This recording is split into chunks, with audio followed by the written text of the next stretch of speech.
ಆ ಥಿಯೇಟ್ರಲ್ಲಿ ತಗೊಂಡು ಹೋಗಿ ಹಾಕಿದ್ರು. ಇದು ಒಳ್ಳೆ ಪಿಕ್ಚರ್ ಇದು, ನಗುವ ಹೂವು. ಹಾಕ್ಬಿಟ್ಟು ಏನು ಬರಲಿಲ್ಲ, ಕಲೆಕ್ಷನ್ ಆಗಲಿಲ್ಲ, ನೀವು ಇದು ನಮಗೆ ಕೊಟ್ಬಿಡಿ ಅದನ್ನು ಅಂದ್ಬಿಟ್ಟು ತಗೊಂಡ್ಬಿಟ್ರು.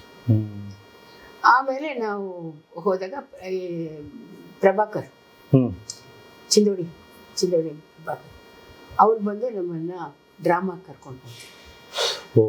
ಡ್ರಾಮಾಗೆ ಹೋದಾಗ ನಾವು ಹೋಗಿದ ಕಡೆ ಎಲ್ಲ ನಗು ಹೂವು ಓಡ್ತಾ ಇತ್ತು, ಫುಲ್ ಹೌಸ್. ನಾವು ಬರ್ತೀವಿ ಅಂದ್ಕೊಳ್ಳಿ ನಮ್ಮ ಪಿಕ್ಚರ್ ಹಾಕ್ತಾ ಇದ್ರು. ಪಿಕ್ಚರಿಂದ ನಾಟಕಕ್ಕೆ ಕಲೆಕ್ಷನ್, ನಾಟಕದಿಂದ ಪಿಕ್ಚರ್ ಕಲೆಕ್ಷನ್ ಅದೆಲ್ಲ ಆಯಿತು. ಆಮೇಲೆ ಅದನ್ನ ಬೇಜಾರು ನಿಮ್ಮ ಹತ್ರ ಹೇಳ್ಕೊಂಡಿದ್ರಾ ಸುದರ್ಶನ್ ಅವರು? ಯಾವುದು? ಸುದರ್ಶನ್ ಸರ್ ನಿಮ್ಮ ಹತ್ರ ಹೇಳ್ಕೊಂಡ್ರ ಆ ಥರ ಈ ಥರ ಲೈಫಲ್ಲಿ ಹಿಂಗೆ ಆಗೋಗ್ಬಿಡ್ತು, ಇವರ ಸಿನಿಮಾದಲ್ಲಿ ನಮ್ಗೆ ಈ ಥರ ಆಗ್ಬಿಡ್ತಲ್ಲ, ನಾನು ಇಂಥ ಫ್ಯಾಮಿಲಿಯಿಂದ ಬಂದಿದ್ರು? ಇಲ್ಲ, ಅವ್ರು ಯಾವಾಗಲೂ ಆ ಥರ ಏನು ಮಾತಾಡಲ್ಲ. ಹೌದಾ? ಏನು ಹೇಳಲ್ಲ. ಬರೀ ಇಟ್ಸ್ ಓಕೆ, ಬರೀ ಓ ಸಾರಿ ಬರೀ ಎಲ್ಲ you take it very lightly. Because ನಾನು ಅಪ್ಸೆಟ್ ಆಗಬಾರ್ದು, ಅದು ಒಂದೇ ಅವ್ರದ್ದು. ಒಂದೆರಡು ಕಡೆ ಒಂದು ಆರೋಪ ಇತ್ತಪ್ಪ, ಕೆಲವು ವಿಡಿಯೋಗಳು ನೋಡಿದ್ದೆ ನಾನು, ಅವರು ಅಂತ ಅನಿಸುತ್ತೆ ಈಗ ನನಗೆ. ಕೆಲವು ವಿಡಿಯೋಗಳಲ್ಲಿ ನೋಡಿದ್ದೆ ನಾನು, ಅದು ಕೇಳಿದ್ದು ನೋಡಿದ್ದು. ಸುದರ್ಶನ್ ಸರ್ಗೆ ಕುದುರೆ ರೇಸಿನ ಹವ್ಯಾಸ ಇತ್ತು, ಅಲ್ಲೆಲ್ಲೋ ದುಡ್ಡು ಕಳ್ಕೊಂಡ್ರು, ಇಲ್ಲೆಲ್ಲೋ ಈ ಥರ ಮಾಡಿದ್ರು, ಈ ಥರದ ಆರೋಪಗಳು ಬಂದು. ಆದರೆ ಅವರು ಎಷ್ಟು ಮಟ್ಟಿಗೆ ಅಭಿನಯ ಮಾಡ್ತಾಯಿದ್ರು, ಎಂತಹ ನಟ, ಅದ್ರ ಬಗ್ಗೆ ಅಷ್ಟು ವಿಡಿಯೋಗಳು ಬರಲಿಲ್ಲ. ಆ ಕಾರಣಕ್ಕೆ ನಾನು ಈಗ ನಿಮ್ಮ ಜೊತೆ ಅಷ್ಟೆಲ್ಲ ಮಾತಾಡ್ತಾ ಇರೋದು. ಸುದರ್ಶನ್ ಅವರ ಆ್ಯಕ್ಟಿಂಗ್ ಏನು, ಅವರ ಸಿಂಗಿಂಗ್ ಹೇಗಿತ್ತು, ಅವ್ರ ಡೆಡಿಕೇಶನ್ ಏನಿತ್ತು, ಜನಕ್ಕೆ, ನಮ್ಮ ವೀಕ್ಷಕರಿಗೆ, ಕನ್ನಡ ಅಭಿಮಾನಿಗಳಿಗೆ ಗೊತ್ತಾಗಲಿ ಅಂತ ನಾನು ಇಷ್ಟೆಲ್ಲ ಪ್ರಶ್ನೆ ಕೇಳ್ತಿರೋದು. ಮೊದಲನೇ ಆರೋಪ ಅಂದರೆ ಅದೇ, ಕುದುರೆ ರೇಸ್ ಆಡ್ತಿದ್ರು, ಅಲ್ಲಿ ದುಡ್ಡೆಲ್ಲ ಕಳ್ಕೊಂಡ್ರು, ಅದರಿಂದ ನಿಮ್ಗೆ ನೋವಾಯ್ತಾ? ಇಲ್ಲ, ಅವ್ರಿಗೆ ಆ ಥರ ಕುದುರೆ ರೇಸಲ್ಲಿ ಅವ್ರು ಏನು ದುಡ್ಡು ಕಳ್ಕೊಳ್ಳೋ ಅಷ್ಟು ನಮ್ಮ ಹತ್ರ ಅಷ್ಟು ದುಡ್ಡೇ ಇರಲಿಲ್ಲ. ನಾವು ಎಷ್ಟಿರಬೇಕೋ ಅಷ್ಟಿತ್ತು, ಹಂಗೆ we were all right. Okay, ಕುದುರೆಗೂ ನಮಗೂ ಸಂಬಂಧ ಬಂದಿದ್ದೆ ಇವ್ರ ಫ್ರೆಂಡ್ ಒಬ್ಬ ರಾಜಾರಾವ್ ಅಂತ, very very very happy go lucky man. And another he was not married and met till the end. used to be like that only. ಎಲ್ಲರ ಮನೆಗೂ ಇವಾಗ ನನ್ನ ಮದುವೆಯಲ್ಲಿ ನನ್ನ ಸೋದರ ಮಾವಂತ ನನ್ನ ಕರ್ಕೊಂಡು ಬಂದು ಕೂರಿಸಿದ್ದು ಆಯಪ್ಪನೇ. ಹಾಗೆ ಚಿನ್ನು ವೆರಿ ಬಾಲ್ಯ ಫ್ರೆಂಡು. ಅವ್ರು ಏನು ಮಾಡಿದರು, ಒಂದು ಸಲ ಈ ಥರ ಯಾವುದೋ ಈ ಹಾರ್ಸಸ್ಗಳ ಇದು ಹಾಕ್ತಾರಲ್ಲ, ಏಲಂ ಏನ ಆಕ್ಷನ್ ಮಾಡ್ತಾರಲ್ಲ, ಆವಾಗ ಅಲ್ಲಿಂದ ಕಲ್ಕತ್ತಾಯಿಂದ ಒಂದು ಯಾವುದೋ ಒಂದು ಕುದುರೆ ಬಂದಿತ್ತಂತೆ. ಅದಕ್ಕೆ ಆಕ್ಷನ್ ಕೂಗ್ತಾ ಇದ್ದಾರೆ. ಈ ಮನುಷ್ಯ ಸುಮ್ಮನೆ ಇಲ್ಲದೆ ಇವ್ರ ಜೊತೆ ಕೂಗೋದು. ಒಂದು 9,000ಕ್ಕೆ ಬಂದಾಗ ಇವರು 9,000 ಅಂದ್ರಂತೆ. ಯಾರು ಕೂಗಲಿಲ್ಲ. 1 ಸಲ 2 ಸಲ 3 ಸಲನ ಅಯ್ಯೋ ಯಾಕಪ್ಪ ಯಾರು ಕೂಗಲಿಲ್ಲ ಅಂತಾನೆ. ಅದೇ ಅದೆಲ್ಲ ಗೊತ್ತಿಲ್ಲ, ನೀನೇ ತಗೋಬೇಕಣ್ಣ, ಪರವಾಗಿಲ್ಲ, ನಮ್ಮ ಮಗ ಇದ್ದಾನೆ, ಅವ್ನ ಕುದುರೆ ಅಂದರೆ ತುಂಬ ಇಷ್ಟ. ಬಂದ ಕೂಡಲೇ ಇವ್ರ ತಲೆಗೆ ಕಟ್ಟಿಬಿಟ್ರು, ನೀನು ಕೊಟ್ಬಿಡಪ್ಪ ನನಗೆ 9,000 ರೂಪಾಯಿ. ನೋಡು, ನಾನು ನಿನಗೋಸ್ಕರನೇ ನಾನು ಕರೆದಿದ್ದು ಅಂತ. ನಾನು ಬಾ ತೋರಿಸ್ತೀನಿ ಕುದುರೆನ ಅಂತ. ಇವರು ಕುದುರೆ ನೋಡಿದ ತಕ್ಷಣ ಅಯ್ಯೋ ಎಷ್ಟು ಚೆನ್ನಾಗಿದೆ ಮರಿ. ಹಾಗೆ ಅವನಿಗೆ ದುಡ್ಡು ಕೊಟ್ಟರು, ಇವರ ಆಕ್ಷನ್ಗೂ ಹೋಗಿಲ್ಲ, ಅದು ಬಂತಲ್ಲ. ಸೊ ಆಟೋಮ್ಯಾಟಿಕ್ಲಿ ಈ ಬಿಕೇಮ್, ಅದೆಲ್ಲ ಫೋಟೋ ಗಿಟೋ ಎಲ್ಲ ತಗೊಂಡ್ರು ಇವರು, ಅದೆಲ್ಲ ಇತ್ತು. ಆ ಕುದುರೆ ಒಂದು ಏನದು ಸೆಕೆಂಡ್, ಇದು third, fourth, but it used to come to the ಇದು ಒಂದೇ ಒಂದು ಇದರಲ್ಲಿ it one. But by that time we all got so tired, ಅದು ಬರೋಲ್ಲ ಅನ್ನೋ ಥರ ಬಂದಿತ್ತು. ಇವರು ನನ್ನ ಕೈಲಿ 2,000 ರೂಪಾಯಿ ಕೊಟ್ಬಿಟ್ಟು ಕಟ್ಟು ಅಂತ ಹೇಳಿದ್ರು ನಮ್ಮ ಯಜಮಾನ್ರು. ಆ ರಾಜಾರಾವ್ ಎದ್ಕೊಂಡಮ್ಮ, ಅವನಿಗಂತೂ ಬುದ್ಧಿ ಇಲ್ಲ, 2,000 ರೂಪಾಯಿ ಕಟ್ತೀಯ, ಅದಕ್ಕೆ ಓಡತ್ತ, ಅದೆಲ್ಲ ಏನು ಬೇಡ, ನಾನು ಕಟ್ತೀನಿ. 200 ರೂಪಾಯಿ ಕಟ್ಟಿದ್ರು, ಅದು ಬಂದೇ ಬಿಡ್ತು. ಇವ್ರು ಭಾಳ ಖುಷಿಯಾಗಿ ಬಂದ್ಬಿಡ್ತೀನಿ ನನ್ನ ಕುದುರೆ ಕಟ್ಬಿಡ್ತೀನಿ. ಅವನು ಸರ್ ನೀವು ನನಗೆ ಒಂದು ಟಿ ವಿ ತರಿಸ್ಕೊಡಿ ಅಂದರೆ ಈ ಜಾಕಿ ಆಯಿತು. ನೋಡಿದರೆ ಅಲ್ಲಿ ₹2 ಬಂದಿದೆ. ಹಿಂಗೆ ಮಾಡಿದರು. ಸೊ ಆ ಕುದುರೆ ನಮ್ಮ ಹೆಸರಿಗೆ ಬಂತು, ಇವ್ರ ಹೆಸರಿಗೆ ಇರೋದು. ಆ ಬುಕ್ಕು ಇದೆ ನನ್ನ ಹತ್ರ. ಆ ಕುದುರೆಗೆ ನಮ್ಮ ಇವರಿಲ್ಲ ಮಹಾರಾಜ ಇದಕ್ಕೆ ಶ್ರೀಕಂಠದತ್ತ ನರಸಿಂಹರಾಜು ಇದಕ್ಕೆ ಅಲ್ಲಿಗೆ ಕಳಿಸಿದ್ರು. ಅವರು ಮರಿ ಹಾಕಿ ಅವರು ಮರಿ ಹಾಕಿಲ್ಲ, ಅದೇ ನಮ್ಮ ಕುದುರೆ ಮರಿ ಹಾಕಿದ ತಕ್ಷಣ ನಮಗೊಂದು ಮರಿ ಕೊಟ್ಟರು. ಸೊ ಅದಕ್ಕೂ ಅದಕ್ಕೆ ನಾನು ಏನೋ ಒಂದು ಹೇಳ್ತಾ ಇದ್ದೆ, ಅದು ಆ ಹೆಸರೇ ಆಗೋಯ್ತು ಅದಕ್ಕೆ. ಹಾಗಾದರೆ ಏನು ಅರ್ಥ ಅಂತ ನನಗೆ ಇವರು ಏನೋ ಒಂದು ಹೆಸರು ಹೇಳಿದ್ರು ಅಂತೆ. ಅದು ಆಯಿತು. ಆಮೇಲೆ I have got a book some time later on I give you the details. ಆಮೇಲೆ ಸೊ ಮಹಾರಾಜರ ಇದರಲ್ಲಿ ನಾವು ನಮ್ಮ ಮೊಮ್ಮಗ ಹುಟ್ಟಿದ. ಸೊ ಅದನ್ನು ಅವ್ರಿಗೆ ಕೊಟ್ಬಿಟ್ಟು, ಬೇಕಾದರೆ ನಾವು ದುಡ್ಡು ಕೊಡೋಕ್ಕಾಗಲ್ಲ, ಅವ್ರಿಗೆ ಬಿಟ್ಬಿಟ್ರು. ಸೊ ಬಿಟ್ಬಿಟ್ಟು ಬಂದ್ಬಿಟ್ರು, ಇಷ್ಟೇ.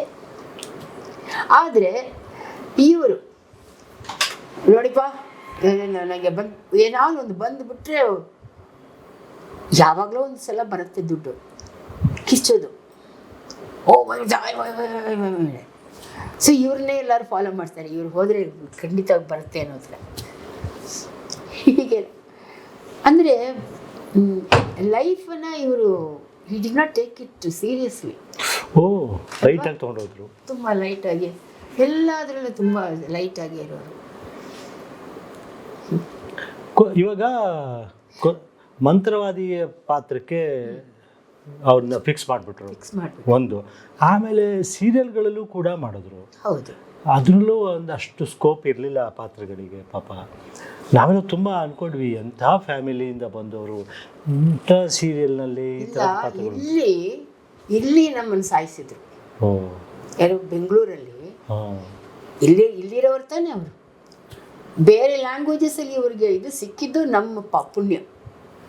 ಬೇರೆ ಎಷ್ಟು ಜನ ಇವಾಗ ತಮಿಳಿನಲ್ಲಿ ಕನ್ನಡದಿಂದ ಹೋಗಿದವರು, ಒಂದು ಉದಯ್ ಕುಮಾರ್ ಅವರು ಕೆಲವು ಪಿಕ್ಚರ್ಸ್ ಮಾಡಿದ್ದಾರೆ ಅಲ್ಲಿ. ಕಲ್ಯಾಣ್ ಕುಮಾರ್ ಇವರು ಇಬ್ಬರು ಬಿಟ್ಟರೆ ಬೇರೆ ಯಾರು ಮಾಡಿದ್ದಾರೆ? ಉದಯ್ ಕುಮಾರ್, ಕಲ್ಯಾಣ್ ಕುಮಾರ್, ಆಮೇಲೆ ಅರ್ಜುನ್ ಸರ್ಜಾ ಇತ್ತೀಚೆಗೆ ಕೋಕಿಲ ಮೋಹನ್ ಆಲ್ಸೋ ಸೆಟಲ್ಡ್. ಹೌದು. ಸೊ ಆಯ್ತರ, ಇದು ನಮ್ಮ ಹಣೆ ಬರಹ. ಅವ್ರಿಗಂತೂ ಪಾಪ ಸದ್ಯ ಅವರು ಯಾವುದನ್ನು ಹಾರ್ಟಿಗೆ ತಗೊಂಡು ಮಾಡೋ ಹಾಗಿದ್ರೆ ಯಾವತ್ತೋ ಹಾರ್ಟ್ ಅಟ್ಯಾಕ್ ಆಗಿರೋರು. ಅಷ್ಟೆಲ್ಲ ತೊಂದರೆ ನಮಗೆ ಬಂತು. ಅವರು ಒಂದು ದಿವಸ ಬಂದು ನಿಮ್ಮ ಹತ್ರ ಹೇಳಿಲ್ವ? ಯಾಕಂದರೆ ಅವ್ರು ತುಂಬ ಇಷ್ಟಪಟ್ಟು ನಿಮ್ಮನ್ನು ಮದುವೆ ಆದರು, ನೀವು ಇಷ್ಟಪಟ್ಟು ಮದುವೆ ಆದ್ರಿ, ನನ್ನಿಂದ ನಿಮ್ಮ ಲೈಫ್ ಬೇಜಾರಾಯ್ತೇನೋ, ತುಂಬ ಡಿಸಪಾಯಿಂಟ್ ಆಗಿರಬೇಕು ಅಂತ ನಿಮಗೆ ಹತ್ರ ಹೇಳ್ಕೊಂಡಿದ್ರಾ? ಇಲ್ಲ, ಯಾವತ್ತೂ ನಾನು ಡಿಸಪಾಯಿಂಟ್ ಆದಾಗೆ ನಾನು ತೋರಿಸ್ಕೊಂಡೇ ಅಲ್ಲ. ನೀವು ಎಕ್ಸ್ಪೆಕ್ಟ್ ಮಾಡಿದ್ದೆ, ನನ್ನಿಂದ ಆಗಲಿಲ್ಲ ಕಣೆ, ಆ ಥರದ್ದು ಏನಾದ್ರು ಹೇಳಿದ್ರ ನಿಮ್ಮ ಹತ್ರ? ಅವರು he never felt that he has last. ಹೌದಾ? ಯಾವಲ್ಲ ಝೀಲಲ್ಲಿ ಹೇಳ್ತಾ ಇದ್ರಾ? Fine. I liked it. Super. ಅವ್ರು ಆ ಥರ ಬೇಜಾರು ಮಾಡ್ಕೊಂಡಿದ್ರೆ ಹೆಂಗಿರುತ್ತೆ ಲೈಫ್? ಅಂಥ ಒಂದು ಸದೃಢ ವ್ಯಕ್ತಿ ಹೆಲ್ತ್ ಅಪ್ಸೆಟ್ ಆಗಿ, ಅವ್ರಿಗೆ ಹೆಲ್ತ್ ಅಪ್ಸೆಟ್ ಆಗಲಿಲ್ಲ ರೀ. ಇವರು ಈ ಥರ ಹಿಂಗೆ ಕೂತ್ಕೊಳ್ಳೋಕೆ ಹೋಗಿ ಹಿಂಗೆ ಡಮಾಲ್ ಅಂತ ಕೂತಿರಲ್ಲ, ಇದು ಮಲ್ಟಿಪಲ್ ಫ್ರ್ಯಾಕ್ಚರ್ ಆಯ್ತಂತ. ಆ ಮಲ್ಟಿಪಲ್ ಫ್ರ್ಯಾಕ್ಚರ್ ಆಗಿದ್ದಕ್ಕೆ ಕಿಡ್ನಿ ಫೇಲ್ಯೂರ್ ಆಗೋಯ್ತು ಅಂದ್ಬಿಟ್ರು. ಅವ್ರಿಗೆ ಡಯಾಲಿಸಿಸ್ ಎಲ್ಲ ಹಾಕಿದ್ರು. ಆಮೇಲೆ ನಮ್ಮ ಹುಡುಗ ಇದ್ನಲ್ಲ ಅಲ್ಲೇ, ಹರ್ಷ, ಅವನು ಹೇಳ್ದ, ಆಂಟಿ ಬ್ಲಡ್ ಸರ್ಕ್ಯುಲೇಷನ್ನೇ ಆಗಲಿಲ್ಲ ಅವ್ರಿಗೆ, ಕಿಡ್ನಿ ಇದಾಗೋಯ್ತು. ನಿಮ್ಗೆ ಹೇಳಲಿಲ್ವಾ ಯಾರು ಅಂತ? ಯಾರಿದ್ದಾರೆ ಹೇಳೋಕ್ಕೆ ನನಗೆ ಅಂತ. ಕಣ್ಣು ದಾನ ಮಾಡಿದರು, ಆದರೆ ಅವ್ರು ಇನ್ನೂ ಬದುಕಿದ್ದಾರೆ. ಆವಾಗ ಅಷ್ಟು ಬೇಗ ಅವ್ರು ಕಣ್ಣು ತೆಗೆದುಬಿಟ್ಟಿದ್ರಲ್ಲ, ಇಲ್ಲಿ ಇದು ಹಾಕಿದ್ರು, ತೆಗೆದು ನೋಡಿದ್ರೆ ಅಲ್ಲಿ ಕಣ್ಣೇ ಇರಲಿಲ್ಲ. ಕಣ್ಣು ಅವ್ರು ಯಾರಿಗೂ ದಾನ ಮಾಡಲಿಲ್ಲ ಆಂಟಿ, ಕಿಡ್ನಿ ಫೇಲ್ಯೂರ್ ಆಗಿದ್ದರಿಂದ ಬ್ಲಡ್ ಸರ್ಕ್ಯುಲೇಷನ್ನೇ ಆಗದೆ ಒಂದೊಂದಾಗಿ ಸಾಯ್ತಾ ಬಂತಾಯಿತು ಎವ್ರಿಥಿಂಗ್. ಹಾಗಾದರೆ ಅವ್ರಿಗೆ ನೋವಿರಲ್ವಾ? ಅದೆಲ್ಲ ಏನು ತೋರಿಸ್ಕೊಳ್ಳೇ ಇಲ್ವಲ್ಲ ಅವರು. ಒಂದೇ ಒಂದು ಅವ್ರು ಏನು ಹೇಳ್ತಾಯಿದ್ರು, ನನ್ನ ಹೆಂಡತಿಗೋಸ್ಕರ ನಾನು ಏನು ಮಾಡಲಿಲ್ಲ, ಅದನ್ನೇ ನನ್ನ ಹೆಂಡತಿಗೋಸ್ಕರ ನಾನು ಏನು ಮಾಡಲಿಲ್ಲ ಅಂತ. ನೀವೇನು ಹೇಳಿದ್ರಿ ಅವ್ರಿಗೆ ಕೌಂಟ್ರ್? ನನ್ನ ಹತ್ರ ಹೇಳಲಿಲ್ಲ. ಓ, ನಿಮ್ಮ ಹತ್ರ ಹೇಳಿಲ್ಲ? ನನ್ನ ಹತ್ರ ಹೇಳಿಲ್ಲ. ಅವರೇ ಹೇಳ್ಕೊತಾ ಇದ್ರು. ನನ್ನನ್ನು ಕರ್ಕೊಂಡು ಹೋಗಿ ನಮ್ಮ ಗಿರಿಜಾ ಲೋಕೇಶ್ ಅವರು ಕರ್ಕೊಂಡು ಹೋಗಿ ಬೇರೆ ಕಡೆ ಕೂರಿಸ್ಬಿಟ್ರು. ಇದು ಏನು ಕಲ್ಯಾಣ ಇದ್ದಿಲ್ಲ, ನೀವು ಎಲ್ಲ ಕಡೆನೂ ತಿರುಗಬಾರ್ದು, ನೀವು ಇಲ್ಲೇ ಕೂತ್ಕೊಳ್ಳಿ ಅಂತ ಇಲ್ಲೇ ಕೂರಿಸ್ಬಿಟ್ರು. ನನಗೆ I was completely gone. Something odd has happened ಮಾತ್ರ ನನಗೆ ಗೊತ್ತು. ಅದರಲ್ಲಿ ಇನ್ನೊಂದು ಇದು, ನಮ್ಮ ಯಜಮಾನ್ರ ವಯಸ್ಸೇ ಆ ದೊಡ್ಡ ಡಾಕ್ಟರ್ ಫಾದರು, ಅವರಿಗೆ all the organs had gone. All these have to be replaced. ಅದಕ್ಕೆ ಸರಿಯಾಗಿ ಇವರು ಅಲ್ಲಿ ಅಡ್ಮಿಟ್ ಆಗಿದ್ದಾರೆ. ಇವರಿಗೆ ಅದೆಲ್ಲ ಹೊಟ್ಟೋಯ್ತು ಅಂತ ಹೇಳ್ತಾರೆ. ಹಾಗಾದರೆ ಟ್ರಾನ್ಸ್ಪ್ಲಾಂಟ್ ಮಾಡೋಕ್ಕೋಸ್ಕರ ಈ ಥರ ಹೇಳಿದ್ರಾ? ನನಗೂ ನೀವು ಹೇಳ್ಬೇಕಾದ್ರೆ ನನಗೇನೋ ಏನೋ ಅನ್ನಿಸ್ತು. ಒಂದೆರಡು ಅಡಿಯಿಂದ ಬಿದ್ದರು, ಮಂಡಿಯಿಂದ ಸ್ವಲ್ಪ ಮೇಲೆ ಮಲ್ಟಿಪಲ್ ಫ್ರ್ಯಾಕ್ಚರ್ ಆಯಿತು ಅಂತ ಹೇಳಿದ್ರಿ, ಅದರಿಂದ ಕಿಡ್ನಿ ಹೋಯಿತು ಅಂತ ಹೇಳಿದ್ರಿ. ಮೆಡಿಕಲ್ ಟರ್ಮ್ನವ್ರು ಇವಾಗ ನಮಗೆ ಉತ್ತರ ಕೊಡಬೇಕು, ಆ್ಯಕ್ಚುಲಿ ಅದು ಹೌದಾ, ಆ ಥರ ಆಗುತ್ತಾ ಅನ್ನೋದು. ಈಗ ನಮ್ಮ ವೀಕ್ಷಕರು ಯಾರಾದರೂ ಡಾಕ್ಟ್ರುಗಳಿದ್ದರೆ ನೋಡಿದವರು ಅದನ್ನು ಕಾಮೆಂಟ್ ಬಾಕ್ಸಲ್ಲಿ ಹೌದು ಈ ಥರ ಆಗುತ್ತೆ ಅಂತ ಹೇಳಿದ್ರೆ ನಾವು ಅದನ್ನು ನಂಬೋದು. ಇಲ್ಲಾಂದರೆ ನಿಮ್ಮ ಆರೋಪವನ್ನು ನಾವು ನಂಬಬೇಕಾಗತ್ತೆ ವೀಕ್ಷಕರು, ಅಲ್ವಾ? ನಾನು ಆಮೇಲೆ ಅಂದ್ಕೊಂಡೆ, ನಾನು ಯಾಕೆ ಇದನ್ನು ಇದು ಪಬ್ಲಿಕ್ ಮಾಡಬಾರ್ದು ಅಂತ. ಮಾಡಿ ಏನು ಪ್ರಯೋಜನ?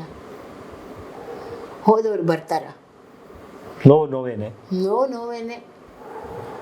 ಅದು ರಿಪ್ಲೇಸ್ ಆಗಲ್ಲ. And what I have lost is last, gone. ಎಷ್ಟು ವರ್ಷ ಮದುವೆ ಆಗಿತ್ತು ನಿಮ್ಮ ದಾಂಪತ್ಯ? ಎಷ್ಟು ವರ್ಷ ಆಗಿತ್ತು? ಎಷ್ಟು ವರ್ಷ ಜೊತೆಲಿದ್ರಿ? ನಾನು ಅದೇ ನೋಡಿ, ಅದನ್ನೇ ನಾನು ಯಾವಾಗಲೂ ಕೌಂಟ್ ಮಾಡ್ತಿದ್ದೆ. 73ನಲ್ಲಿ ನಮ್ಮ ಮದುವೆ ಆಯಿತು. ಇವರು 2017ನಲ್ಲಿ ಇವರು ಹೋದರು.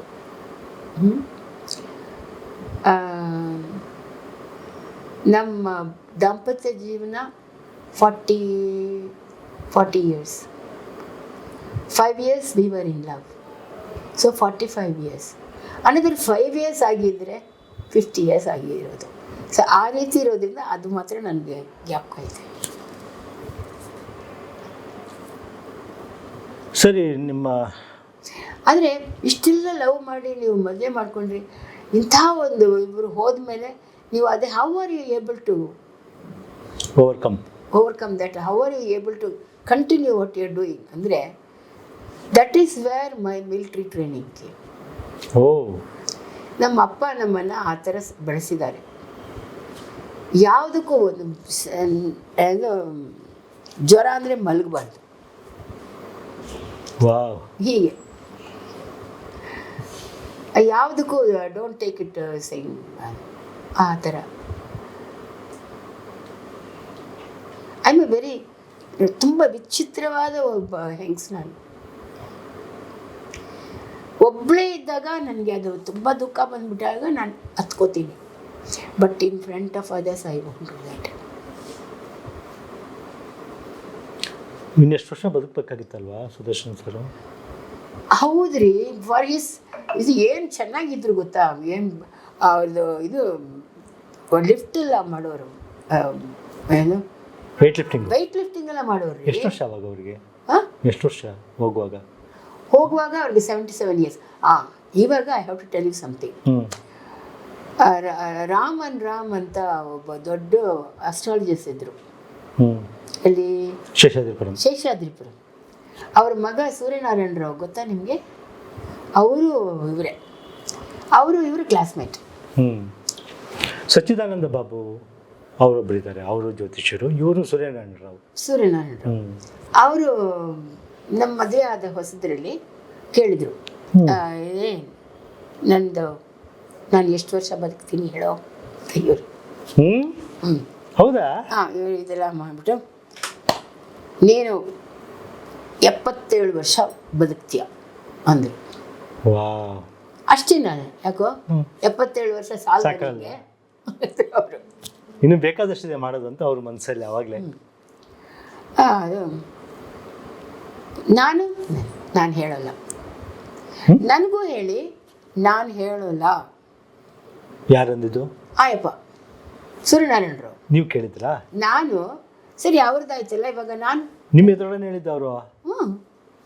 ನೀವು ಹೇಗೆ ತೋಡ್ಕೊಂಡ್ರಿ ಅದನ್ನು ಅವಾಗ ಹೇಗೆ ತೋಡ್ಕೊಂಡ್ರಿ ಅದನ್ನು ಅವ್ರು ಹೇಳಿದ್ದಕ್ಕೆ? ಅಲ್ಲ, ಅವ್ರು 77 ಅಂದರೆ ಒನ್ ಥಿಂಗ್ ಅವ್ರು ಹೇಳಿದ್ರು ಅಂದರೆ ಅದು ನಿಜ ಆಗತ್ತಾ, ಆ ಥರ ಒಂದು.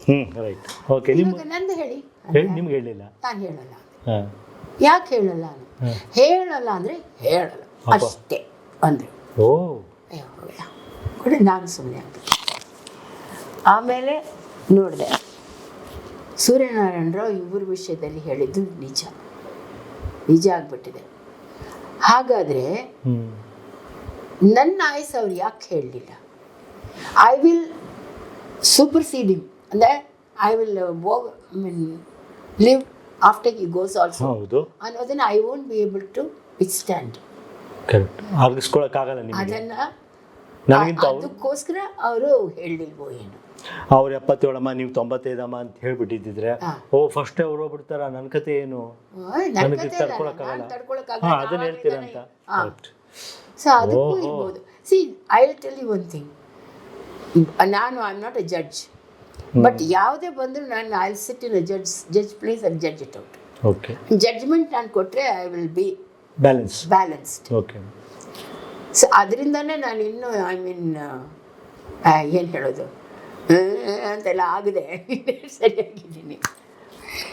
Life as it comes you must take it ಅಂತ. ಸುದರ್ಶನ್ ಸರ್ದು ಆ್ಯಕ್ಟಿಂಗ್ ಗ್ರಾಫು, ಲೈಫ್ ಗ್ರಾಫ್ ಬಗ್ಗೆ ನೀಟಾಗಿ ಹೇಳಿದ್ರಿ, ಎಕ್ಸ್ಪ್ಲೈನ್ ಮಾಡಿದ್ರಿ, ತುಂಬ ಚೆನ್ನಾಗಿ ಹೇಳಿದ್ರಿ, ಯಾವುದೂ ಮನಸ್ಸಲ್ಲಿ ಇಟ್ಕೊಳ್ದೇನೆ.